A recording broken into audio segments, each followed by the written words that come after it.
It's go time. John Craig is here with us, and we're here to talk about the two biggest mistakes keeping you from the next level, which we always want the next level, right, John?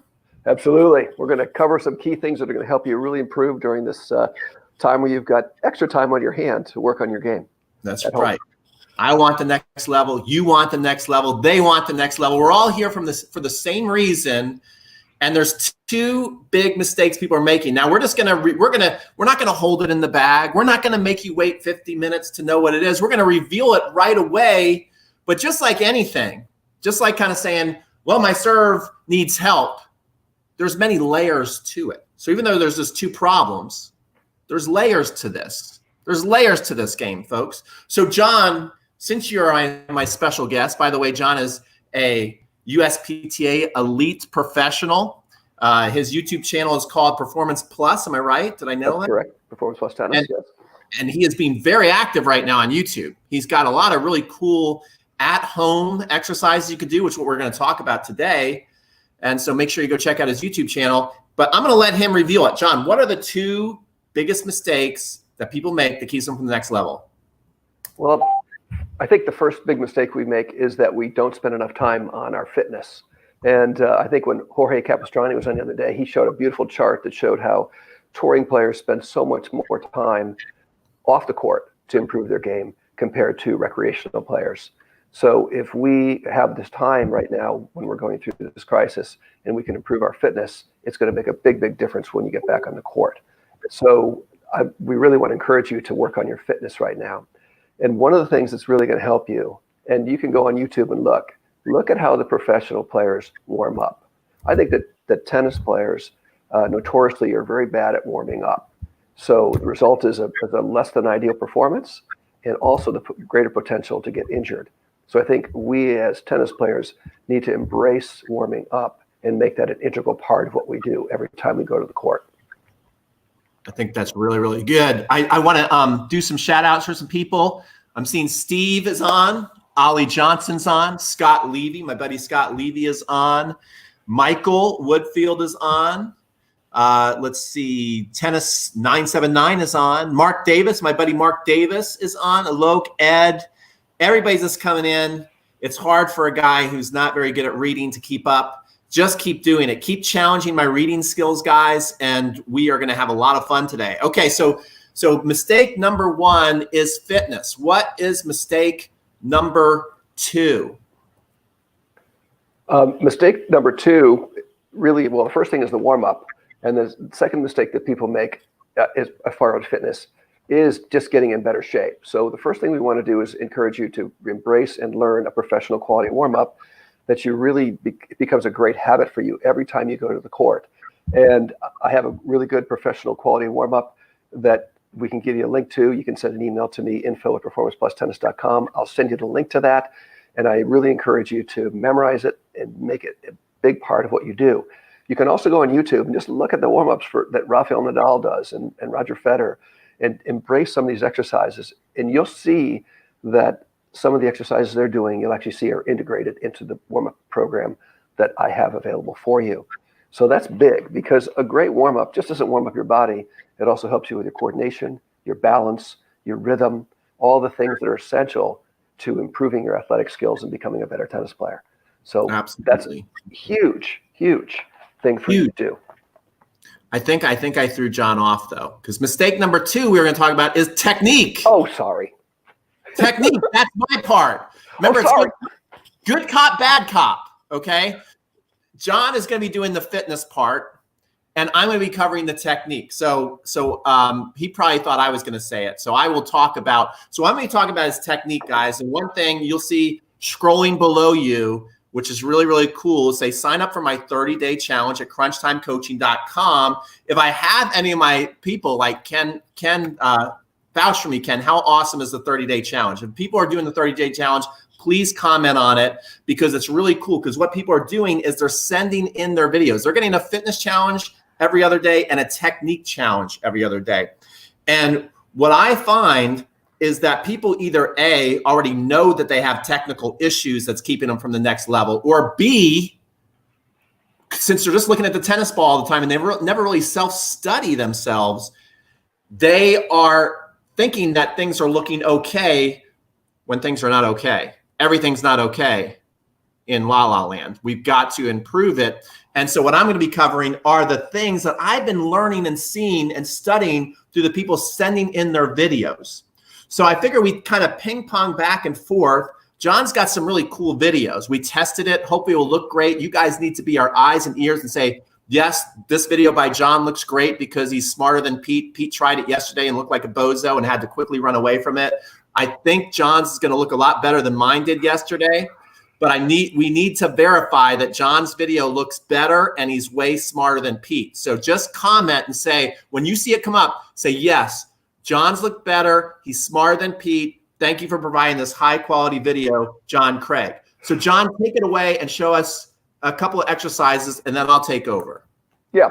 So, past the warm up, which we'll give you the links to and help you with that, just get into a basic fitness program. And I produced a fitness 555 and posted it on YouTube the other day. And it's 5 warm-up exercises. It's 5 strengthening exercises and 5 mobility flexibility exercises that you can do in 15 minutes. And if you do that a couple cycles a day, you're definitely going to improve. Now, does it cover everything? No, but it really covers the core key things that you really want to make sure you're strong, flexible, in alignment, for your tennis game. So I'll go through those with you and show you what they are here. And we're going to get over here. And you see it?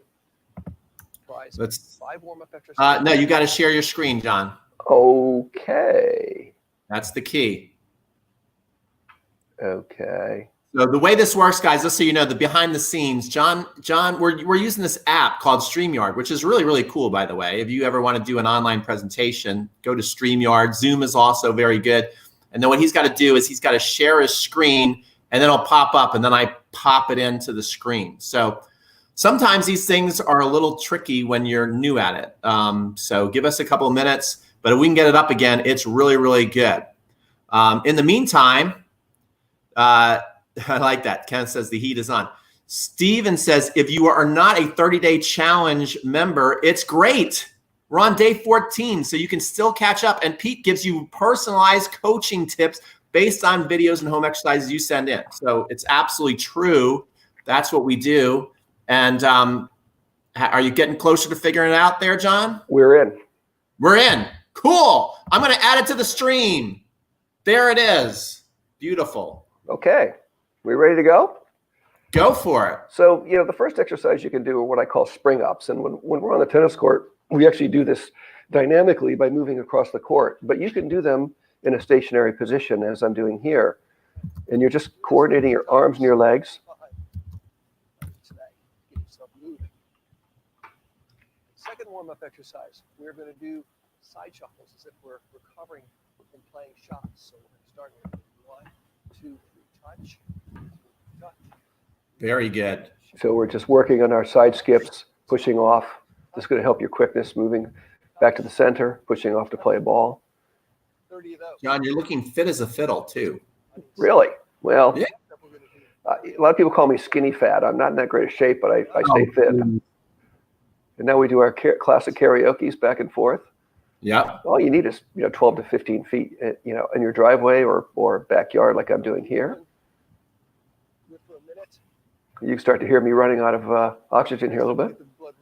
So people are saying that it is, it's a little jerky, but it is mostly in focus. So it's good. We'll take good. it. So now we're doing power high knees. Uh-huh. 30 seconds on, 15-second break, 30 seconds again. 30 seconds on, 15-second break. You can turn your volume up on your video if you want. Okay. So just get our hands out comfortably and just rotate.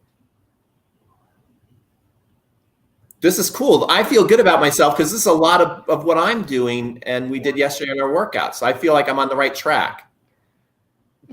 Yeah, and what's interesting is that the first couple of weeks we were in this crisis, I actually didn't really exercise very much. But when I did this video the other day and I got into my training, I got sore from this. Uh-huh. This is a critical one right here, everybody.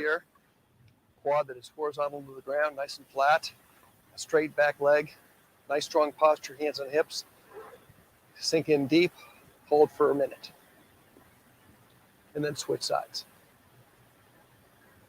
Next, Hold for 1 minute. Oh no, the dreaded wall sit. make sure you go. Hey, Rafa does these all the time. This is one of his key things he does to warm up. You just gave me a flashback for when I was a kid. My rival, I started as number 1 in the state and he was number 2. Then he became number 1 in the state and I became number 2. And I remember our coach told us we had to do a wall sit for like a couple minutes and we were all dead. Yeah. And then we all got off the wall. And then my rival, he stayed on the wall for 30 minutes straight. Oh my goodness. Yeah, and that was kind of cool because he was his own individual, right? He like showed, I'm going to stay on the wall, and we never forgot it. It was a big mental. Well, Nice. Take a look. Back. This is good. What does this do? And let your neck relax. do the planks. They're great for your core, great for your back, abs, shoulders. And also lift the shoulders a little bit more. Hold for 1 moment. Another option, if you have any wrist pain or elbow issues, you can go onto your forearms and do this as well. For those of you who like a real party, do you think the shoulders or the elbow? Push-ups, which I love. So we're going to count to 10 going down. Watch this one. 10 going up. This is a great one. Okay. I want you to do these, Pete. I want you to do 5 of these when you get a chance. 10 seconds down, 10 seconds up. We're counting. Oh, that's torture. That's torture, John. If you do 5 of these, you'll feel burned. It's way better than doing 25 regular push-ups. Just do slow-mo. See if you can get 5 of those in a row. I like how you only did 1. Go right down into what we call a Superman pose, where we really get that back working. Superman pose. This is good. I need this. I have a very bad lower back. Well, this isolates the back muscles, but keeps everything in alignment. Hold that for 30 seconds, and then come back into a child's pose to get a good stretch in your back real quick. I like the child's pose. So it strengthens your back and it's protecting it, the Superman pose. And then child's pose again. This is good. I like this. Going from the child pose to the Superman. We're going to work on the abs. We're going to do crunches. So crunches, feet flat on the ground, knees flexed at 90 degrees, hands crisscrossed over the shoulders, neck is steady, and just curl in and hold. Come back slowly. Keep the muscle engaged the whole time until you get flat. Now relax, engage, hold, engage, engage, engage, relax. So what's really important is the quality See if you can get rather than the quantity of doing these exercises. So stretches that are really going to help you, beginning with the quad. So we're going to do a standing quad stretch. So get your weight on one leg, make it nice and solid, make sure you're nice and stable, and then reach down and grab the other quad. And then okay, so after this one, let's stop the video and come back and talk about it a little bit, okay? Yeah. So our knee's not going forward, but it's even with the other knee. Try to hold and stretch. This is also building the right leg. Hold for 1 minute. Come down slowly. Switch sides. Get the weight on the left leg nice and solid. Make sure you're stable. This would be easier on a court surface or a flat, firm surface, but I think we can do it here on the grass. Reach down, grab that quad, pull it up. Try to keep a nice straight posture and hold. Feels good. Next up, we're going to stretch our calves. Pretty easy to do, even on a surface like this. Removing that from the screen. Turn. Okay. Let's turn the volume. Okay. Nice straight leg. We're back. Turn down the volume there. We are back. All right, cool. So that was really good. We did have a question by Mark Davis, which I thought was a good question. He goes, do you recommend stretching after playing a match? Yeah, absolutely. Yeah, I think it's very important that you stretch after you play a match because your muscles have been pushed and pulled and worked for, say, a couple hours, and they're loose and limber. I think that's the best time to actually enhance your flexibility. I think the worst time is when your muscles are cold. You really can't stretch. That's why we do dynamic warm-ups rather than extensive stretching when we haven't really warmed up yet. So the way you and I were growing up in a gym class is probably the wrong way. We would usually start with like maybe a 5-minute stretch, 10-minute stretch, and then we would start to warm up. This is not good. I think you're trying to stretch a muscle that's not supple. So you're going to get much more results out of a muscle that's supple and loose to be able to stretch it out than not. And of course, you have lactic acid buildup too, and stretching helps eliminate some of that lactic acid as well. Yeah, that's a good point. I want to show everybody something very, very.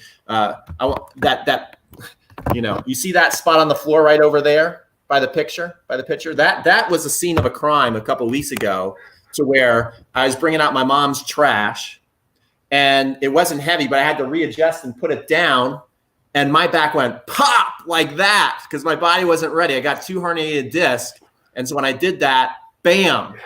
So this is why we're talking about that. This is, we talked about 2 main mistakes, and you're thinking, well, how is this going to help me win more matches or hit a better forehand? You're just talking about getting fitter, and you're saying this is one of the biggest mistakes that's keeping me from the next level. Well, that right there, I didn't even think I was going to be able to do my 30-day challenge. That would have kept me out of my 30-day challenge. So this is why it's such a big mistake. Let's just talk in general about some other reasons why. How are all the ways of doing these exercises going to help us become better tennis players? Well, first of all, these exercises are really going to help you stay in alignment. And we have to play tennis in alignment. We can't get outside of alignment repetitively, because then we're just asking for an injury. So that's the first thing. We really can't, be playing in awkward positions too much and getting ourselves in weird positions, because the body's not meant to do that repetitively. You can do it occasionally, but if you go pick up the garbage can, geez, you're out of alignment. You pick it up with a little twist, you can get hurt. Same thing on the tennis court. So it's going to help stabilize your body, which is critical. You've got to make sure that you've got good stability, good alignment when you play. It's also going to allow you to have, to take the technique and learn the technique and then perfect the techniques, because you have greater range of motion, greater mobility, and all those things are just critical to achieving your potential. Are you there? Yeah, I'm here. Yeah, go ahead. Yes, I'm here.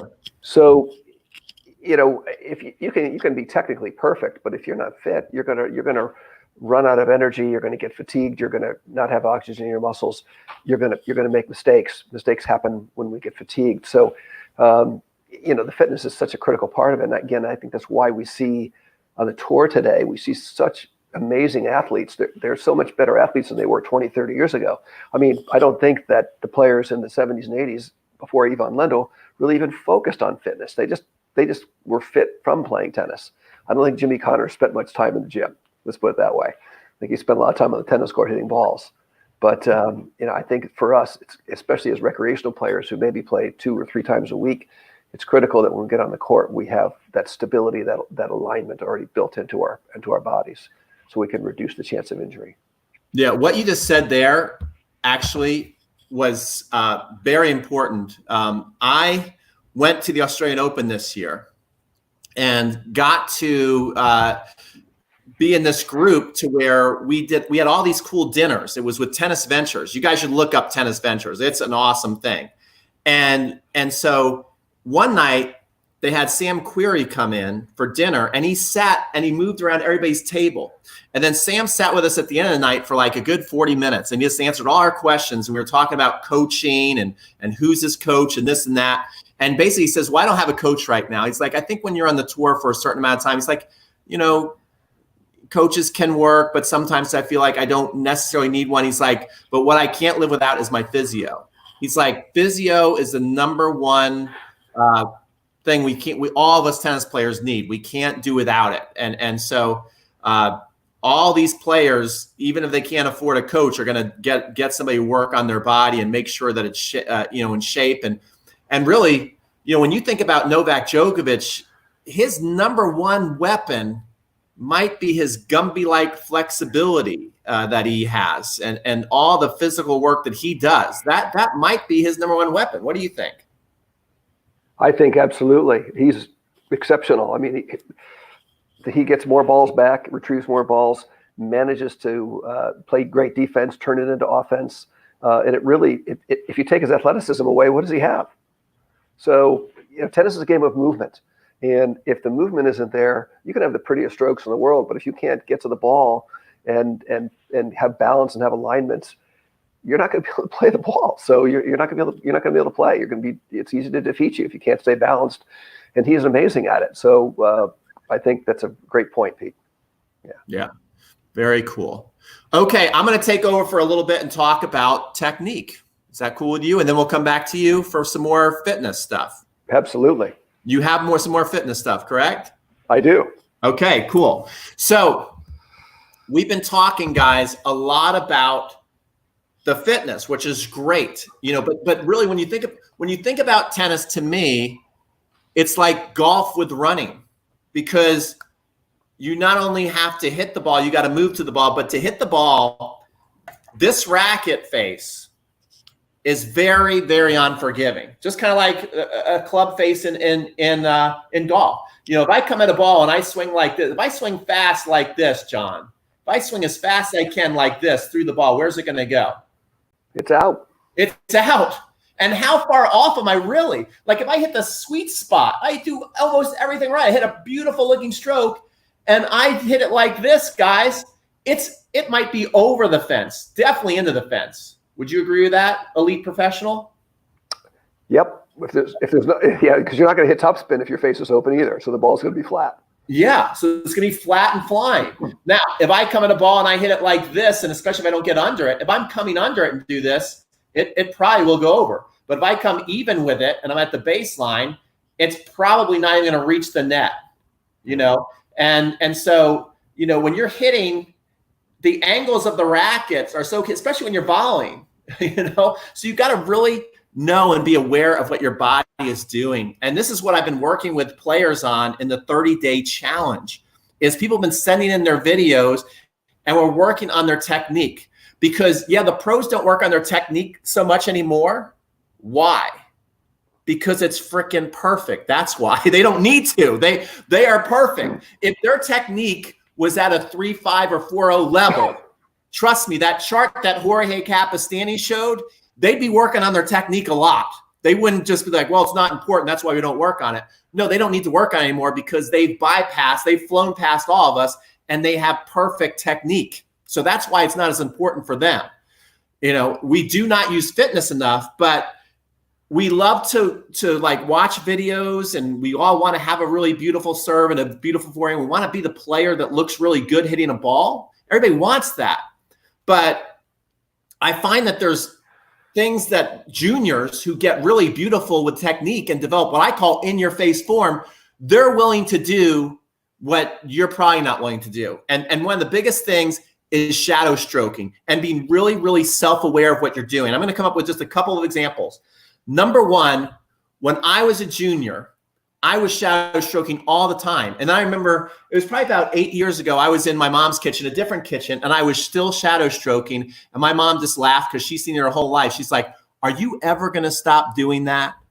I don't know. It's just something born with inside players who want to get really good. It's just a natural thing you don't have to tell them to do, where most of my junior students and my adult students, I literally have to beg them to do it. And now people are willing to do it, because what the heck else are you going to do? We're in quarantine. So make sure you go to crunchtimecoaching.com and sign up for that.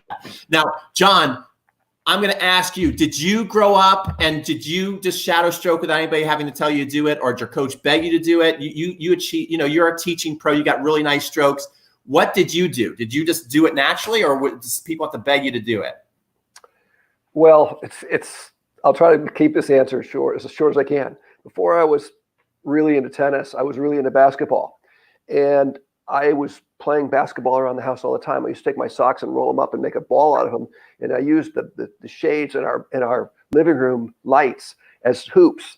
And my mother did the same thing. She said, would you stop playing hoop in the house? When are you going to stop doing this?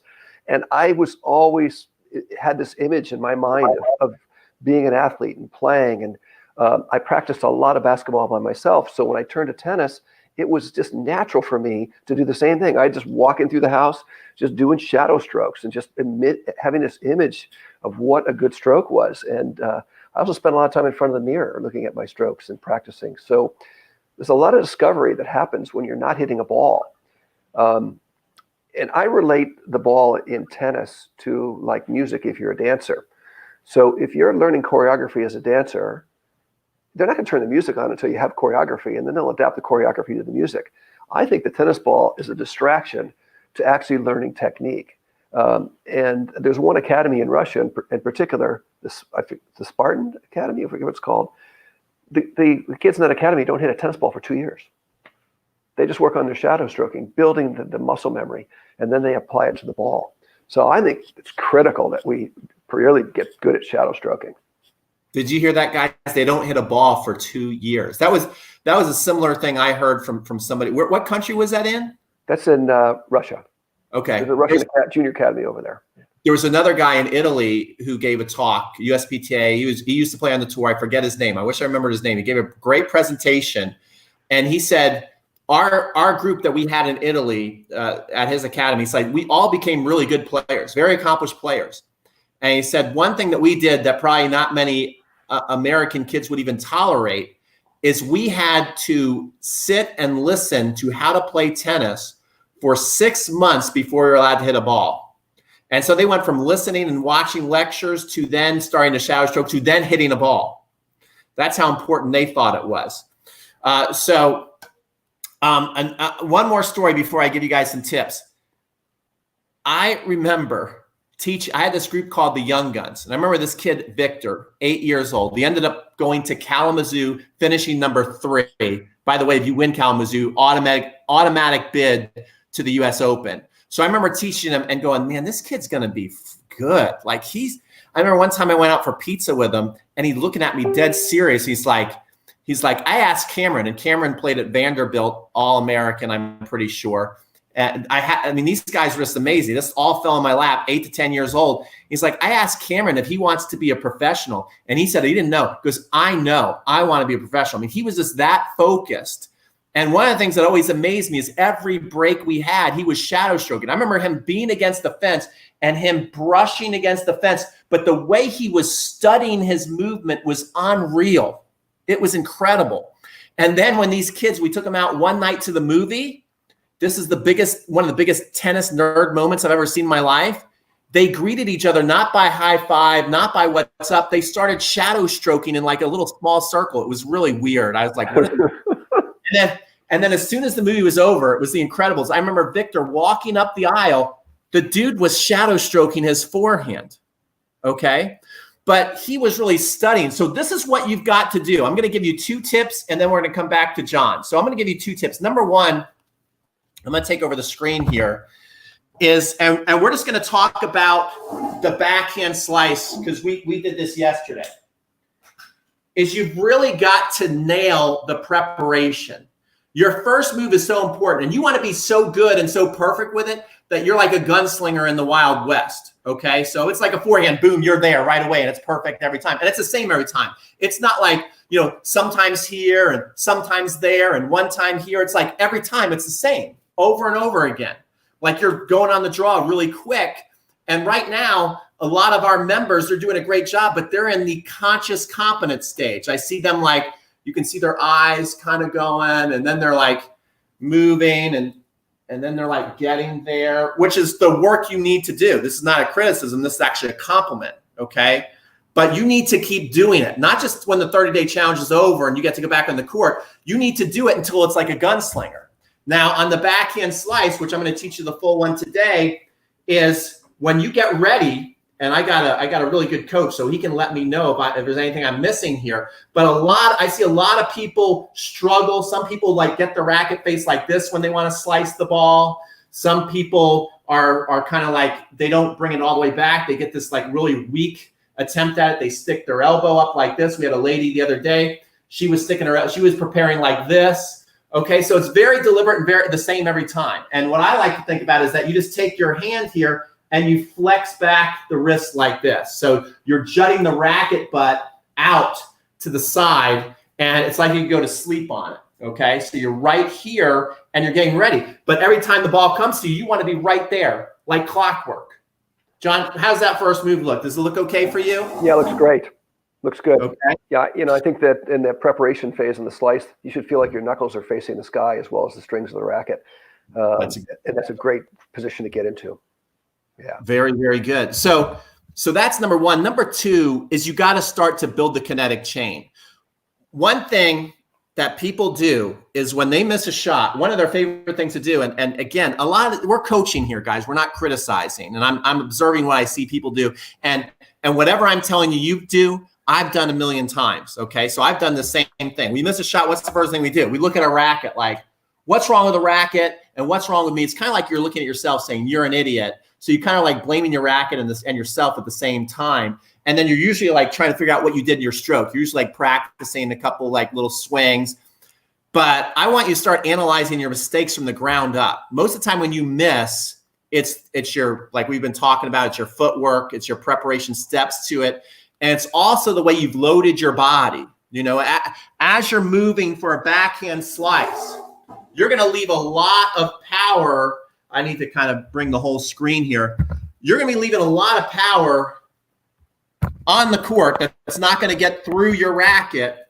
If you get to a ball and you start to wait here in your turn like this is what I call a hip lock. And I see people do it all the time. They get here, they're literally waiting for the ball like this, and then they're kind of coming across their body like that, and then their shot like has a weird side spin and there's no power. Where when you watch the pros, they are just not even have their leg towards a semi-open stance.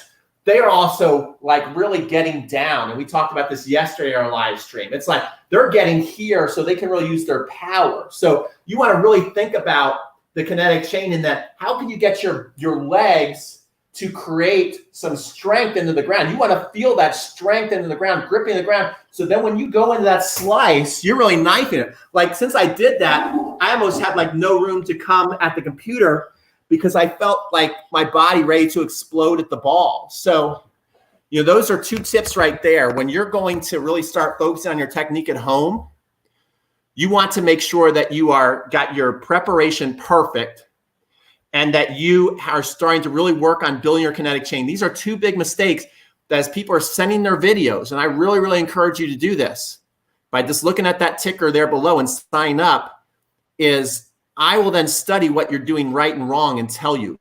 And I can tell you that almost no one, we have over 100 people in the program, and I love them all. And I think that they are really enjoying my work too. No one's gotten an A+ on any stroke. Everybody's got room to improve. So I'm going to come back with more tips, but I want to hand it back over to John for some more fitness tips. So I'm going to give you back the screen there, John. Good. Just a couple of thoughts on the slice backhand too. And the overall idea of working on your shadow stroking at home. Try to feel what you're doing more than think about what you're doing. And what I have my students do is when they're shadow stroking is actually close their eyes. Because once you close your eyes, you enhance other things like the feel. And when you play tennis, you don't look at your racket anyway. You have to feel your racket. Excuse me. So when you close your eyes and you're shadow stroking, you're going to feel more than you're going to think.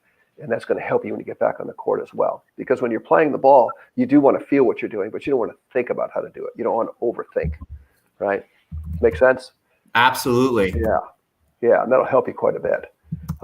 So, back on the fitness, I just want to go back through and compare tennis players to what other athletes do. And a couple of years ago, I had a girl come to me who actually played hockey. And she decided to stop playing hockey. She was a teenager, kind of done with her hockey. And we did some warm-ups for about 15 minutes. And I said, how long did you guys warm up when we were preparing for hockey?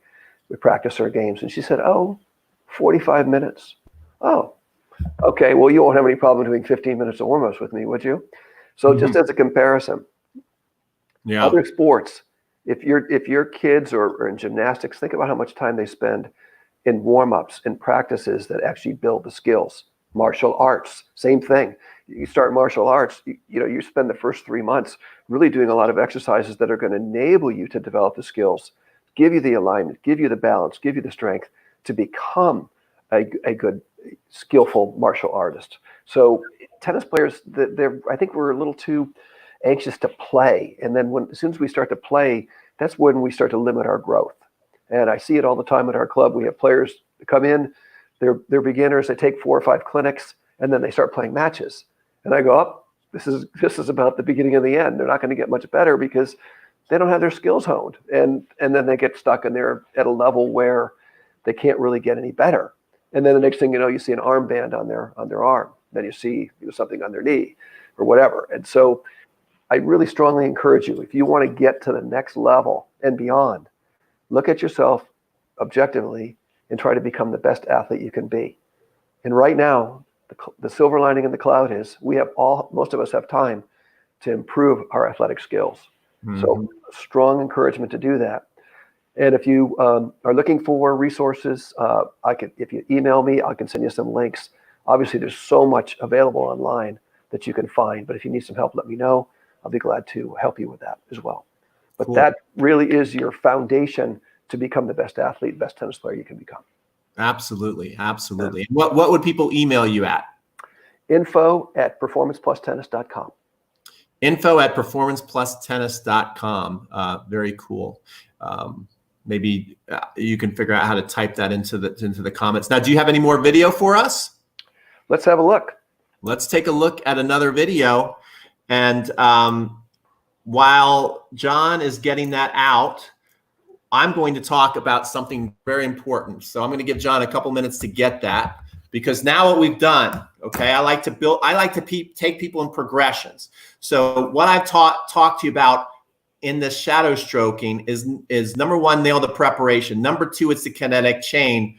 Number three is the contact point. And we've been doing picture perfect challenges. And what I've noticed is even people who have really, really good technique or above average compared to the rest of the group, lots of times their contact point is off. And I think the slice backhand is probably the toughest one to have a really good contact point.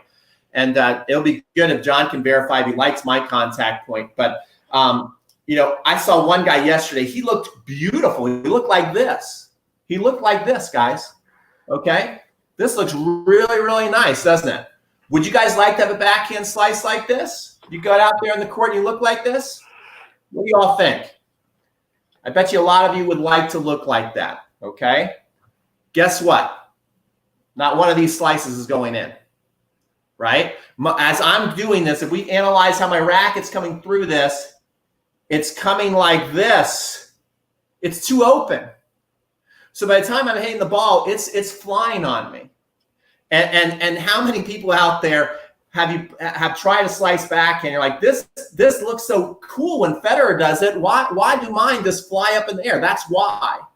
Okay. Then the other thing that I know people do is they'll get here, they've been taught the right way, and then they know that something's a little off. So then they kind of they try and hit the ball like flat. So they hit their slice like this, and then they kind of do something like that at the end. So what you want to do, the exact contact point you want on the slice is you want to come from here and then boom, every time right there. What do you think about that, John? Is that a good one? No. It's not? No, you're flipping it through, aren't you? I'm right here right now. There, perfect. Looks good. Yeah. See that? So it's like it's not quite all the way close. You don't closing it like you would want to hit a flat ball, and you're not open. You're slightly open. What would be the degree on that? I'm not a degree guy. What degree would you call that? 3 to 5. 3 to 5 degrees for you math guys out there and ladies. This is how you want to hit the ball. And then you'll go through, and then that ball will drive through the court. But you got to know your contact angles to hitting a ball, and you've got to be perfect. Like one of the picture perfect challenges we're going to do in a couple of days, I'm going to ask people to close their eyes and stop on contact and then open it and ask yourself, would that ball actually go in? And most people, when I do this with them in person, it's amazing the different angles you'll see when they stop their act. So that's the body awareness. And so now is the time to self-study what you're doing, okay? You don't need to be looking ahead at a tennis ball. So take advantage of this time and actually be watching your actual hands. Like take a look and study the hand and see when you're coming through. By the time you're hitting, is that going to go over? And then when do you start turning over and come through? When you're serving, I'm telling people to look at their thumbnail rather than look over there. And the interesting thing is I'll even tell people to do this on the video, and people are still looking up here, then they have no idea what's going on back there. So I want you looking at what's going on right now. Now that we can't get on the court and play, it's the time to self-study and start to make some changes so that you can finally get that second serve that's got top spin or slice that you've been, not been able to get for 10, 15, 20 years because all of a sudden it's always time for season and you're too, you want to win. You're a competitor. You don't want to, hit 30 double faults in a match. Now's the time to really get the technique down. Okay, so I'm going to bring John back, and you got your thing ready to share? Yeah, just maybe a quick comment there too. When you're demonstrating the contact point on the slice backhand, the racket face is slightly open, but remember that the path of the racket and the angle of the racket blend together to actually affect the trajectory. And so if you're gonna hit underspin on the ball, you've got to have a racket that's descending into contact and the racket slightly open, so the strings feel like they have the sensation of sliding beneath the ball to create the effect on the ball that you're looking for, the underspin. So work on that. And again, Pete's great. You stop on contact, open your eyes, and see if you are in the contact point. That's ideal. And if you don't know where your contact points are, then make sure you check in with Pete and know where the ideal contact points are for the various shots you're trying to play. Absolutely. Yeah. Okay. Let's get over here. His screen. What are you guys thinking? Are you guys liking this? Cheryl from Hawaii just said hello. Says aloha. Hang loose says scorpion. I guess to Cheryl. What's both of your key thoughts in watching the contact without pulling away? Ooh, that's a good question. Maybe before we bring your screen up, I see you got your screen there. John, I'm gonna let you. What do you think about this? What's both of your key thoughts in watching the contact point without pulling away? Oh, you can leave your screen up there. You don't have to take it away. Oh, okay. Leave it up there and I can bring it in. So leave it ready to go. But answer that question for us. Let me get that there. Is that there yet? Not there yet. Here we go. Okay, it's there. So the question is, how do we not pull away from the ball, right? How do we not pull away from the ball at contact, which is a big deal. Lots of people do that. So that was a great question by Steven. Well, I think for some reason, as tennis players, we think we have to get ready for the next ball before we've completed the shot we're on. And we think that things happen a lot more quickly than they actually do. And of course, we all know that Roger Federer is the greatest in history at defeating that intention to try to look and see what's going on next and just keeping the head still. I think you got to practice, keeping your eyes fixated on contact and your head still until you feel like the stroke is complete, and then you can look. And I often ask my students, "Can you do that when you play?" And sometimes they say, "No, you can't." And I go, "You want to do that.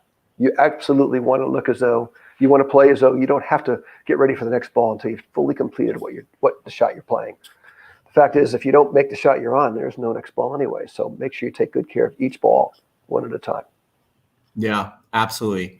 One of the things that I've been doing is picture perfect challenges where I'm having people take a swing, keeping their head on contact, following through and holding the finish for 3 seconds. Okay. And so whenever I've done this on the court, we've had our juniors. The cool thing is when you do this, like the entire group of 8 or whatever, within inside of 5 or 10 minutes, all of a sudden they start looking like much better tennis players than they were 5 minutes before. So it's a really powerful exercise. And then the challenge becomes exactly what John was talking about. It's like, if you ask Federer, hey, can you step in, hit, and freeze there for 3 seconds? He could stand there for 2 hours if you asked him to. Mm-hmm.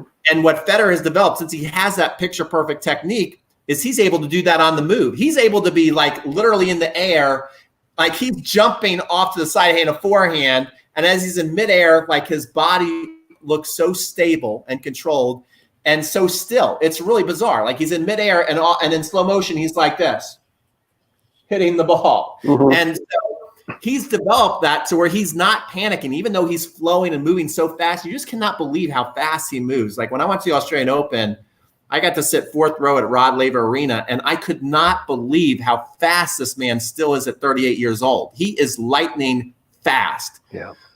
But so he's moving like crazy, but then if you were to take still shots of him, he's going to look completely quiet as he's hitting. So that's exactly the point that John was making there. So I think you want to slow things down in the beginning and really develop that to where you can hold your finishes, and then start to work that into hitting. Maybe then you hit with a foam ball, a 10 under ball, and you're hitting in the short court and you're practicing that. And then you can, start to move. Then you can hit in the short court the regular ball and still have that. Then you can move back to the baseline. And the more you develop that habit, it's going to come. I don't think it's as simple as just like, hey, let me just tell you how to do it. And you got to work at it. Mm-hmm. Got it. Yeah, absolutely. Okay, I'm going to share John's screen here. You are ready to roll. Okay, so, now we're going to go into the flexibility exercises. And the first one, I think we did see this a little bit earlier, but we'll go through it again. The standing quad stretch is great, not only to stretch your quad, but also to strengthen the leg that you're standing on. So when we go through this here, turn this volume up a little bit. You want to make sure you do a really good job with this. So get your weight on one leg, make it nice and solid, make sure you're nice and stable, and then reach down and grab the other quad, and then try to pull it into your glute. Try to keep the knees in alignment. So our knee's not going forward, but it's even with the other knee. Hold these for 30 seconds. This is also building the right leg. Hold for 1 minute. Okay, 1 minute. Slowly. At least 30 Switch seconds. sides. Get the weight on the left leg nice and solid. Make sure you're stable. This would be easier on a court surface or a flat, firm surface, but I think we can do it here on the grass. Reach down, grab that quad, pull it up. Try to keep a nice straight posture, and feels good. Good balance. Next up, we're going to stretch our calves. Pretty easy to do, even on a surface like this. We're just going to turn, put the left leg further behind, nice straight leg. We're going to push that heel down. Keep your upper body in a nice proud posture, hands on the hips. A little flex here in the front leg. Keeping a good alignment, good stretch. If you want to sink into the Achilles a little bit, you can just flex that knee down, and you'll start to feel the stretch transfer further down into the Achilles a little bit as well. Very important for tennis players. Pretty neat. Calf and Achilles tendons injuries are common, so we want to make sure we get a good stretch here. Next up, we're going to loosen up and stretch the shoulders a little bit. Just a couple of arm circles. Nice hug. Try to grab your shoulder blades with your opposite hand. Grab the right elbow with the left hand and pull the hand down the back. Hold for 30 seconds. Then switch. Other side. And those of you who are daring, think you can reach the hands together. Hold that for 30 seconds and then switch. That's a good stretch for the shoulders. So finally, we're going to stretch out our hamstrings and our glutes by just laying back on the mat and relaxing, grabbing one knee with both hands and gently pulling that knee into the chest. So if you get it, that's comfortable. You feel a good stretch in the glute muscles. It's also affecting the groin a little bit as well. 1 minute here, and then switch. And now we're going to go right into a great glute stretch. Where I'm going to put I love this one. on the left knee. Try to get this nice and square. What's the next Reach one? for the knee and pull This one right here. I love this. in your glute. And then this next one I do is pretty 30 unique. seconds. And now what we're going to do is we're going to rotate this unit to the left and keep Oh, it yeah. on the I mat. like that too. Now we're going to push the right knee towards the left foot. And you'll be working the outside of the hip now. My back cracks on this one. Stretch there. Do that for 1 minute. Come up. Switch. Other side. Set the form. Grab behind the knee. Pull it in. Feel that glute stretch. 30 seconds. And then foot down to the ground. Push the left knee towards the right foot. The shoulder blades on the ground. Feel that outer hip on the left side stretching. And then come back up. And then finally, we're going to finish up with the butterfly. Some people call this the frog pose or the butterfly. Just relax. Let your knees just fall to the outside. Don't force them down. Nice 2 minute stretch right here. And then finally, we can isolate the hamstrings a little bit. Everything else around the hamstrings is pretty stretched out. So we're going to tuck the left foot against the right inner leg. And we're just going to relax and reach for that foot. And if you can only, get down so far, that's fine. My hamstrings are very tight. If you can challenge yourself. Mine too. I could probably touch like forward, but try to get above my knee. 1 minute hold. You can keep reaching a little further as you get deeper into the muscle, and then relax, and then switch and go to the other side. So a quick recap. We did 5 warm-up exercises, 5 strengthening exercises. Okay, cool. So we'll 5 pause stretching that. exercises. Okay. John, people are asking, is this on your YouTube channel? Where is that video found? That video is on our YouTube channel. Absolutely. And I also have on there a couple of videos. One is specifically on serve drills you can do, and also on the ground stroke drills you can do. A lot of it is the same thing you're doing, Pete. It's outside the 30-day challenge, but the things are there they can look at, and it'll help them improve for sure. Very cool. And where would people find your YouTube channel? It's called performanceplustennis.com. Well, that's my website, but Performance Plus Tennis on YouTube. Performance Plus Tennis. Yeah. And John is really putting some great videos out lately. Here's a good question. Would using wrist weights on your shadow strokes be beneficial? What do you think about that idea? I wouldn't. I've never heard anybody do that before. That's interesting. I don't think so. I think you're better off having a little more resistance on the racket itself, rather than putting weights on the wrist. I don't know that that's going to help the feel of what you're trying to do. You're better off putting the weight on the racket head, or maybe having a racket cover or plastic over it so you create a little resistance. What do you think, Pete? I think the same thing. I would agree with you 100%. I was thinking like, well, maybe I wouldn't say like, no, it definitely wouldn't help, because I really don't know. I can't say for sure, but what I've seen is I do see pros put, kind of like a baseball batter before they go up to bat. Sometimes they'll have 2 or 3 bats. So I've seen a video where tennis players have actually had a couple different rackets. Who's the guy, the Italian guy? He was doing that in his workout. I've seen people put weights on their rackets, and then put their, like you said, the cover over the racket and then hit. So I think that is better.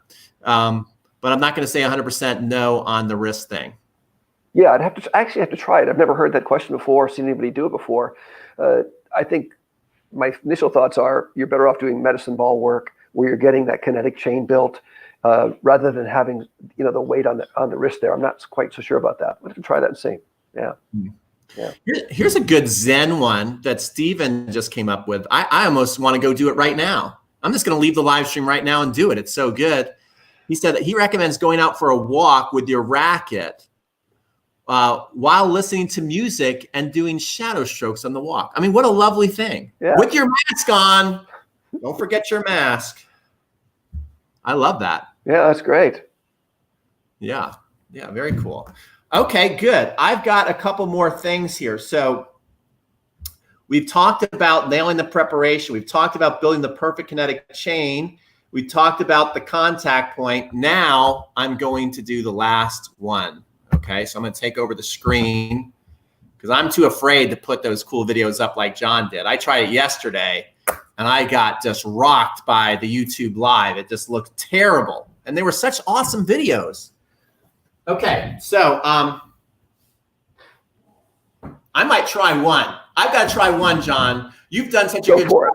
I'm going to try one at the end because it's amazing. Me and Ken's on here. It was such a great video we did. Okay, so the finish is key.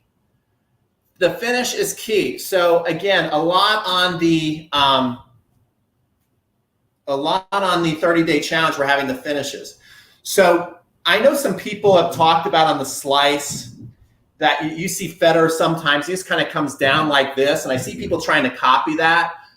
Remember, Federer is a damn artist, okay? He's amazing. There might be 2 of you out there that can see a slice, and sometimes I can do it where you just kind of like let the racket go, and you can put some cool different spin on it, and it dives. But most of you guys are not going to be able to do that. Would you agree with this, John? Yeah, I think Federer's his path of his racket is such a steep descent. I don't think we should be trying to emulate that. I think it's tough to do. So what I like to think about is that you're taking it along the net strap or the table, and you get your contact point, and then you ride it out. And then when you're done, you can take, I usually like to say a Coke bottle for them from Georgia, but you can take a bottle of sunscreen and just have it there. Okay. So I think this is a good way to do it, is where you're coming here and you're just hitting and then coming through and then eventually holding. Or if you're doing a tossed in forehand, I like people to have the traditional finish first. You know, there's different follow throughs. There's like 4 basic follow throughs of the pros where you're seeing them do the traditional, where they're coming here and they're holding the racket over their shoulder and they're holding on that follow through. I love that. There's the kind of across the shoulder move that Federer does a lot when he wants to go inside out with a forehand and crush one. There's the windshield wiper when you want to get a little more spin. There's the Rafa buggy whip. But I suggest that everybody at least gets that traditional follow through down perfectly and you're holding that finish. And study yourself. If you want to have some topspin on it, I like the idea of having a sideways hello to the fence, you know, or you can even have the blade even more coming down there. It's kind of what grip you have, but really, really studying your follow throughs and then having the discipline to then hold your finish for 3 seconds and checking everything out.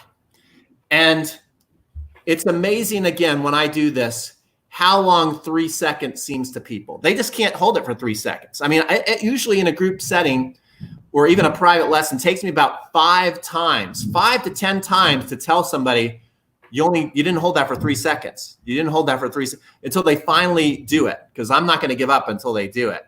But this is something, again, right now to where you can really study your stroke from beginning, middle to end, and know that everything's perfect. The preparation's perfect, the contact is perfect, the follow through is perfect, and you're using your kinetic chain. Once you get this down, now you have a chance to actually hit it perfectly. I mean, I've been talking about the shadow stroke forever with my students. I have been saying, before I even got online, I would say to my students, I'm like, because they, especially teenagers, you tell teenagers to do a shadow stroke, right? John, you've probably seen this before. Yeah. Right? And I will just, kid with them. I'm like, if you can't do it perfectly without the ball, how do you expect to do it when the ball is coming at you, And especially stubborn teenagers will tell you, well, I just need the ball. I need the ball. I don't know. Just when the ball comes, it all happens for me. But they have no idea how to go from beginning to end perfectly. And so I implore you guys, like, I don't understand. Like, if there's 130 people on this listening to this, why 130 people would not sign up for this challenge? Like, you're not too busy. Don't tell me you're too busy. Because all you got to do is watch the news, Netflix, and go to the refrigerator. That's all you have to do. Okay? And if you care enough to be on this for now an hour, which really probably 99% of YouTube would consider watching paint dry before they'd watch this, but you stood on for an hour. Let me ask you a question. Let me ask you guys a question.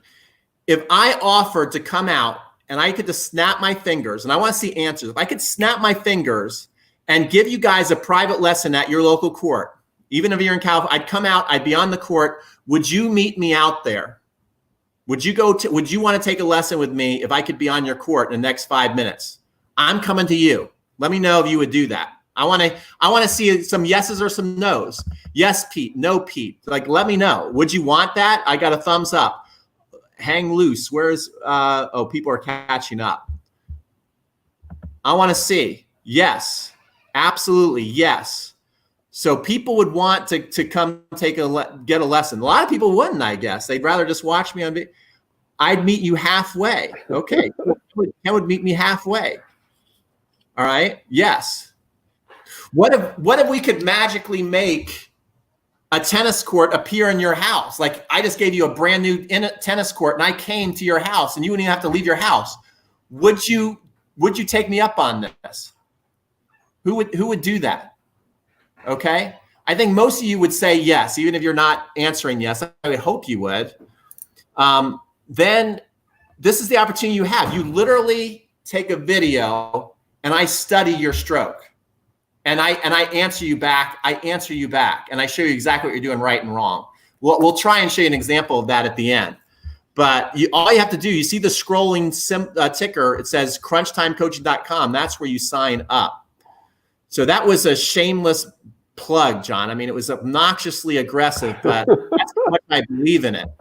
Well, I think that it's critical that you hold the finish, and it's a balance and control checkpoint. It's a completion checkpoint. It's a place where you can evaluate that you've made a controlled movement all the way to the end.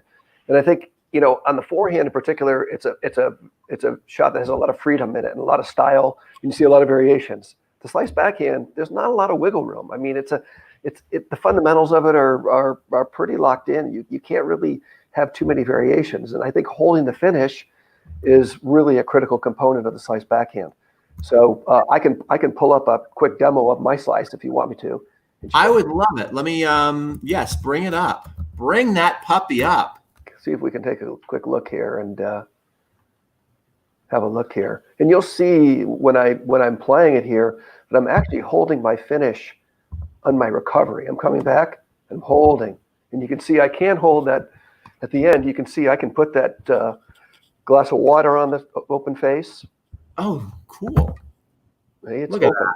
See that? We could take one more look at it again. Maybe we can. And most people, they open too early since they see that happening. Right. It's a natural byproduct of the swing. It's not something that you do while you're making contact. It just opens and hold. Look at that style. I like how you're holding as you're moving back. Right. I love that. Hold it right there. Woo! Balance. Woo! There it is. That's pretty. That's pretty. I wish you were in my 30-day challenge, sending me all these beautiful strokes. That's funny. All right. So that's a good look at the slice backhand there. Hold those finishes. All right. Well, I'm going to try. Do you have anything else, or can I try and show a video, or do you have one more video you'd like to show us? That's good. Okay. I want to try it. John has been showing off with his tech skills, and I'm like fuming over here. I'm getting like embarrassed. It's like he's going toe to toe with me, just knocking me out. He's like, let me show them this video, Pete, and this video. And so I got to try one. Because I'm so proud of it. And it's me and my buddy Kenneth. It's awesome. Let me see if I can do this. How would I do this? Oh gosh, I'm getting so nervous. I am getting so nervous. Who bets I'm going to pull it off? Bet right now. Put in the comment section. Pete's either going to pull this off, and you're going to see a really cool video, or he's going to be a bozo and it's not going to work. Oh, you know what? I don't think it's going to work. I don't think it's going to work because I think it's got to be in the player. Let me see here. I don't think I'm going to be able to pull this off, guys. And I am so embarrassed. Oh, I so want to do this. Hold on.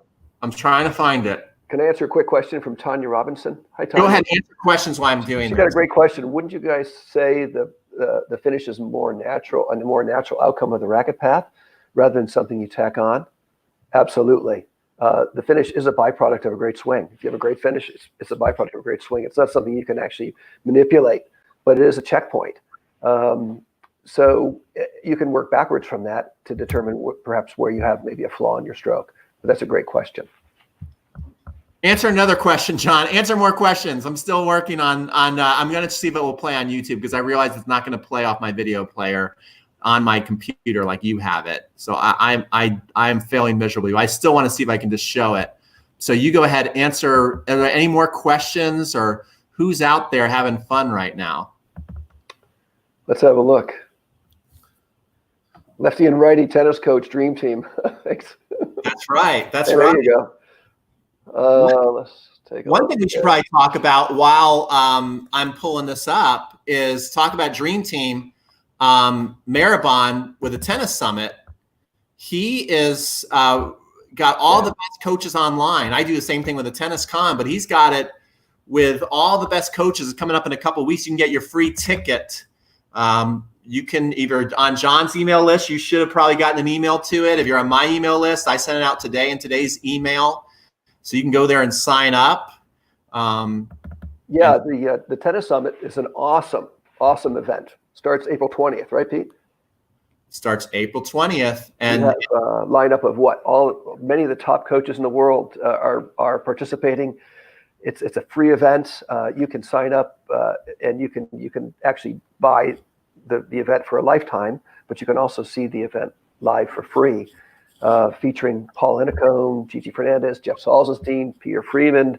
I actually happen to be on there as well. And I think there's about 30 coaches, and we're covering everything from technique, fitness, strategy, everything about the game. And it's a great event. So you can send either Pete an email or myself, and we'll make sure you get on the list for that. Yeah, it is really cool. In fact, today, which think about this. I mean, this is pretty cool. People, I think they kind of start taking it for granted. I mean, Maribon right now, I was talking to him just before this broadcast, and he says, "Oh yeah, I'm about to do my interview with Paul Enicone." Like, that's pretty good. The dude used to coach Roger Federer. And I remember, and he was 12 in the world, by the way. That's not bad. I remember watching him at the US Open beat up on John McEnroe. I literally went, and I was so mad because I want John McEnroe to win. And Paul Enicone wiped the floor with him. You remember that match? Yeah. Yeah. So, okay, I have the video up. I'm going to try and do this. Oh my gosh. Is this going to work? How are the votes coming in? Have people voted for me, or they said I'm not going to do it? Hey, Mom, can you turn that off? Are people voting that I'm going to be able to pull this off or not? I'm doing a live stream. I'm on live right now. My mom is in the background doing, I feel like that teenager. Mom! Remember that in the movies? That's what I'm like right now. But anyway, I am sharing my screen. Okay, John, you let me know what it looks like on your end. I can see your I can see your YouTube there. Yeah. Now you're back to us. Yeah. Okay. All right. I'm going to make it full screen. Oh gosh, I'm nervous. Okay, I'm going to turn up the volume on this because it's so cool. So this is the story of me and Ken. This is the kind of interaction we're doing inside the 30-day challenge. I'm going to turn the volume up. I hope it plays for you guys and plays smoothly.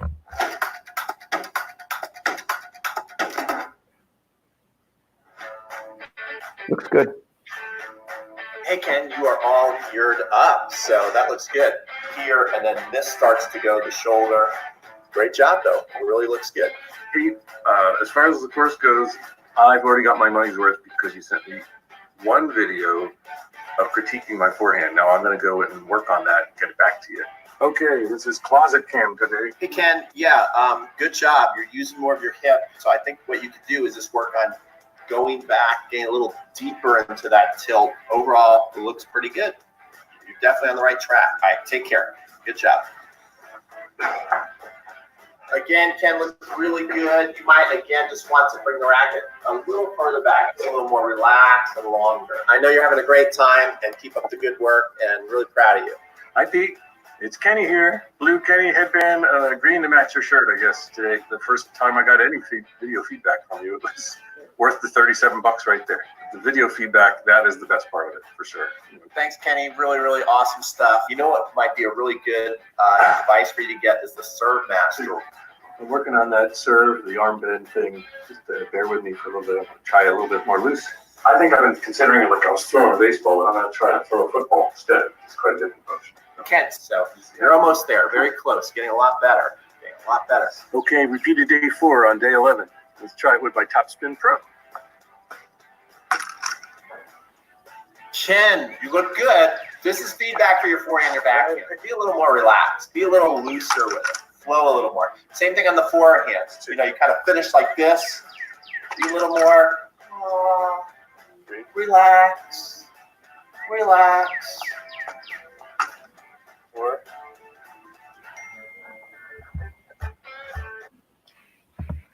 Oh my gosh, did that play good for everybody? Yeah. Did that play good? Yeah. Awesome. So I'm going to stop sharing the screen. I'm coming back. So yeah, guys, that's the kind of treatment everybody's getting. I mean, there's tons of videos and interactions just like that. We're going back and forth and back and forth. And those are highlights. I'm not just saying like, yo, good job, Ken, keep it up. Like I'm giving him a long kind of breakdown of his stroke, telling him what I like, what needs to improve. and then I'm always signing off saying, good We're job, going keep back it and up. forth and back and forth. And those are highlights. I'm not the What's same. going on? So anyway, I don't know what happened there, but yeah. But anyway, sign up for that 30-day challenge. Go to crunchtimecoaching.com. What do they need to do to get closer to you, John? What would you like people to do before we take off here? You can shoot me an email, info@performanceplustennis.com. Well, let me bring John back up on the screen. There we go. Yeah. So you can go to performanceplustennis.com. That's my website. There's a contact me page on that website. You can also just email me directly, info@performanceplustennis.com. Check out my YouTube channel. I've got a lot of videos on there that'll help you with your at-home skills as You can well. go to performanceplustennis.com. That's my website. Sorry. Okay. I don't know. I think I had another link open. I'm sorry, John. Go ahead. I'm having technical problems. Yeah. So Performance Plus Tennis. So if you just key that into Google, you'll get everything that I have, whether it's the Facebook, the YouTube, the website, all those things are there. And again, sign up for the Tennis Summit, and I'll see you there. I'm actually doing the slice backhand, and the demo that you saw a few minutes ago actually is a component of that lesson I'm doing. So a comprehensive slice backhand lesson. Very cool. What are you doing, Pete, for the summit? What am I doing? Yeah. I don't remember. I did the picture perfect serve. Okay. You know what I did? The picture perfect serve practice. Okay. I think that's what I did. I think. Go to tennissummit.com and find out if I'm lying. All right, cool. So Tanya said she is signed up, Pete, but then I feel like I'm cheating on John. You're awesome, though. Oh, I'd sign up, but she doesn't want to cheat on you. Oh, Tanya, you know what? She is awesome. She lives in Pasadena. She came down a couple months ago, took a 2-hour lesson from me, and we hit it off right away. She is an amazing lady, amazing athlete. Oh my gosh. And if you saw her hit a ball and she told you she's been playing for less than 2 years, you'd fall over. She's amazing and a wonderful, wonderful person. Good. Great to have you on, Tanya. Thank you so much. And don't worry, you're not cheating. Ray says, recap, what are the 2 biggest mistakes keep tennis players from the next level? So one was your fitness and not getting the proper warm-up. People are getting injured, which is keeping them off the court. I explained how I almost got injured. I got badly injured a couple weeks ago by not being properly warmed up to just pick up some grocery bags. And so I was scared I was not going to be able to do this 30-day challenge with everybody. And then the second one is the technique. You've got to have technique that's not going to break down under pressure if you want to play the way you want to play. Rick Macy kind of has like the coolest term for having good technique. He's like, it needs to be baked in, right? So if it's not baked in, if it's not on autopilot, you can't use it down 30, 40. Like if you're thinking your way through a serve, and yes, you can think your way and have a good practice day, but you're still thinking your way through each movement of the serve, it's not baked in. Now, a lot of people's answer would be, don't think about it, just do it. You can't do that. That's not how the learning process works. You have to think. It's what is it? Unconscious incompetence, meaning you don't know what you don't know. Then it becomes conscious incompetence, meaning that you know what to do, but you don't know how to do it. And then it's conscious competence. You can do it, but you got to think about it. That's where a lot of 3.5s and 4.0s are, I think. And that's where they get frustrated. Like, why can't I get to that 4.550 level? Well, most 4.550 levels, even though their strokes are not like perfect, it's starting to look a little bit more what you'd see on TV. Whether someone played in the 70s or the 80s or the 90s, whatever era they came from and learned from, their strokes kind of look like that. And it's pretty good. You don't have to look just like Roger Federer, have a sound forehand, okay? But you're probably going to model one of the pros from a certain era when you are around 4.5 to 5.0 and above. And so then it becomes you're playing at a higher level. It's more fun to watch. And that's where everybody wants to get. And you got to get there by baking in that technique. So that's what you want. That's how you do it. Yeah, and I think as a adjunct to that as well, if you're fundamentally sound and you're in a match and you're in the pressure cooker of a match, you're going to have confidence. But if you don't know what you're doing and why you're doing it, that's usually where you freeze up and you lock up because you don't really believe in yourself under pressure. So, if you get your game fundamentally sound, then your attention turns to what you want to do on the court, the shots you want to make, not how to play the ball, but what to do with the ball. And you're going to be able to perform at a much better level, much more confident level. So, yeah. I mean, I seriously recommend this. This is kind of crazy. Let me know what you think about this. You should study your game and look at if you really want nice technique. You can win a boatload of matches at the 3-5 and 3-0 level with no technique. Like you can be the best player in your league at 3-5 and 3-0 and have a long way to go with technique. Okay.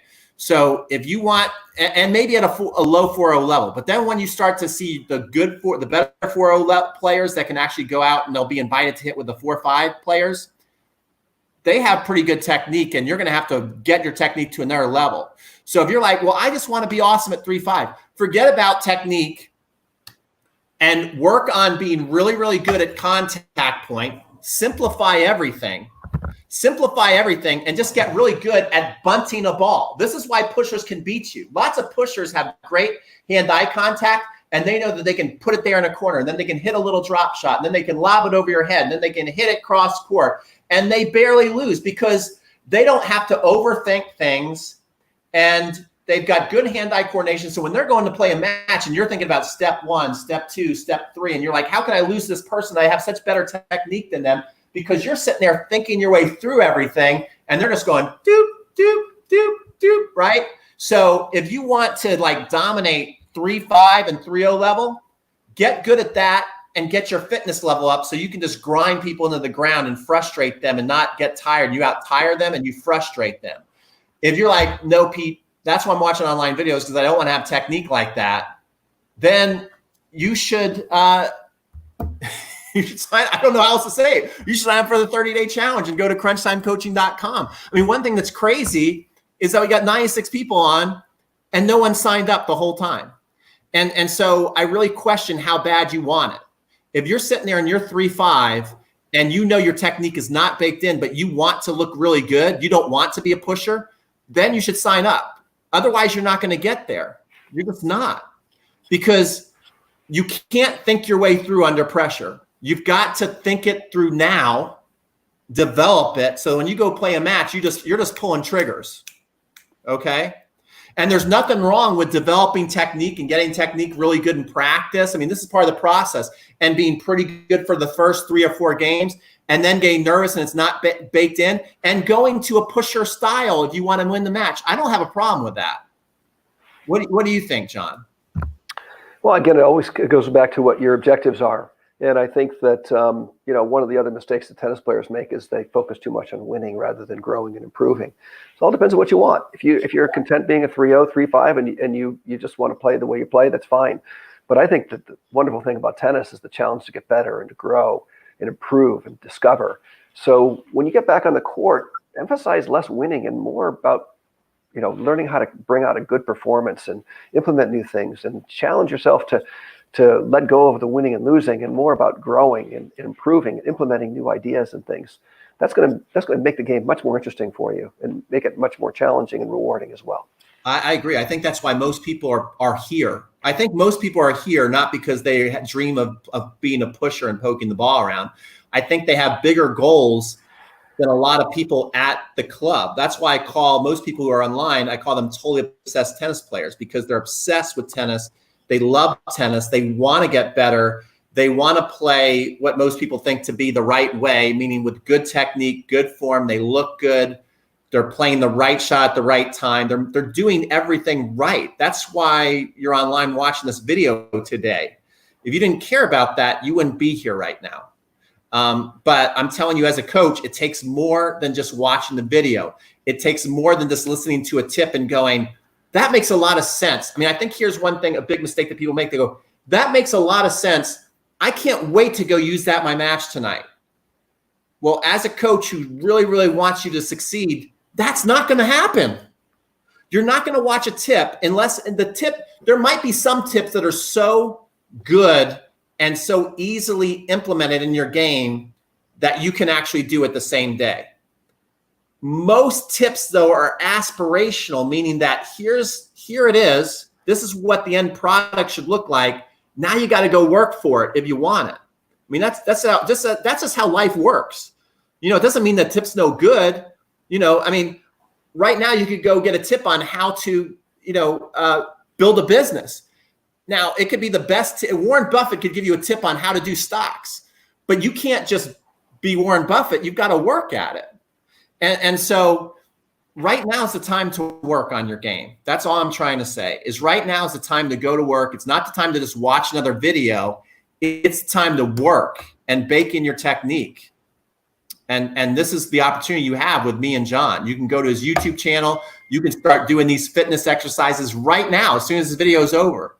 You go to crunchtimecoaching.com. You can sign up and you can get tomorrow something in your inbox that's got a challenge. And then you can go out and do it, and you can send me the video, and I'm going to be there going, this is great. This is not great. This needs to be better. And here's the cool thing. If you're worried about the technology, all you're going to do is push a button. You're just going to push a button. Let me see if I can even just do this. I'm going to show you how simple this is. And then we'll take some more questions, and then we'll go. John, you have a busy day on tap? Or is it I do. I've got a Facebook live with Ramon. What time? In 40 minutes. Oh, well, then we got to end this. I didn't know I was keeping you. It's okay. And I think that, tips are great, but if your foundation is not solid, the tip probably isn't going to help you. But if your foundation is really solid and built, then, these tips that you can get on YouTube and these 1-minute tips, you can actually implement them.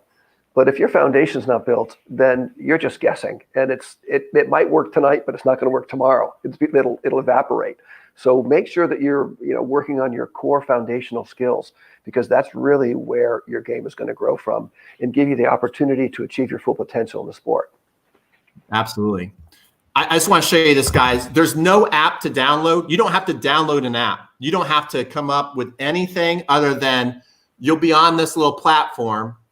And you see, like, that's my student, that's me, that's my student. And look how easy it is. Like, if this was you, all you got to do is click this green button, and it'll say reply. Then you'll say allow. And then you see the video, then your camera comes up, and you just start recording yourself. So I'm going to talk to Jordan right now. Hey, Jordan, we're just using you as an example. You're awesome. I love what you're doing. Your forehand looks great. I'm going to be back coaching you some more today, and keep up the good work. And then all I do is go to I like it. We're just using you as an example. And I'm just going to then send reply. I just hit send reply, and I just so that's how we go. That's how we work together. I mean, it couldn't be easier.